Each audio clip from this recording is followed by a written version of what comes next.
சமீபத்தில் சமுத்திரக்கணி எனக்கு புத்தகத்தை கொடுத்தாரு அண்ணன். கொடுத்துட்டு, தம்பி இது ஒன்று பண்ணுமுடா, இது ஒன்று செய்யும்டா, அந்த புத்தகத்தை படுறா அப்படின்றாரு. அதுக்கப்புறம் இன்னொரு நான் பார்த்தாரு, டேய் இந்த புத்தகம் வேற ஒன்று பண்ணுதுடா உள்ள, இந்த புத்தகத்தை படுறான்டார். 2 புத்தகத்தை வாங்கியாச்சு. இப்போ எங்கன்னா எனக்கு அவங்க பார்க்குற இடத்துலாம் பயம். ஐயோ இந்த வந்துட்டாரு, புத்தகத்தை கொடுத்தேமே படித்தானான்னு கேட்பாரு சொல்லி இப்படி சுற்றி இப்படி போயிடுறது. ஏதாவது சந்தேஷம், ஏன்டா படித்தேன் அண்ணன் படிச்சுனே, அண்ணன் ஏங்கிறத எனக்கு தூங்க விடலைண்ணே. அதே அந்த 10th பேஜுக்கிட்டலாம் ஒரு மாதிரி ஆயிடுச்சுண்ணே. 10th அதுக்கு மேலே ட்ராவல் பண்ண முடியலண்ணே. டே அது வேறு மாதிரி ஒன்று பண்ணுமுடா அப்படின்றது. அண்ணே கண்டிப்பாண்ணே விடவே மாட்டேனே, விடுறதா இல்லைண்ணே, படிக்கிறேண்ணே. ஐயோ கடவுளே சாமி என்னடா பண்ணுறது.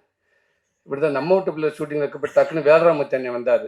ஆகா இவர் இப்போ நானும் எஸ்கே தம்பி எப்பவுமே ஏதாவது பேசிட்டே இருப்போம், சும்மா இருக்க மாட்டோம்ங்க. தம்பி அண்ணன் எங்கம்மா எழுத்தாளர் தெரியல, ஆமாம்மாண்டார். நம்ம ஏதாவது ஆரம்பிச்சு விடுவோம். அண்ணே அந்த டவுன் த ஒர்த் தேர் வே அந்த புக் படிச்சுன்னா எஸ்கே அண்ட் கேட்பாப்புல. தம்பி ஐயோயோ என்னாம இருப்பது த கிரிங் அவன் தானே எழுதுனது அது. தம்பி சரியானது தம்பி. அப்போ இன்னொரு புக்கு யார் தம்பி, ஸ்டேட் தேவை, அது நல்ல சீனக்கண்ணு தேவை தம்பி.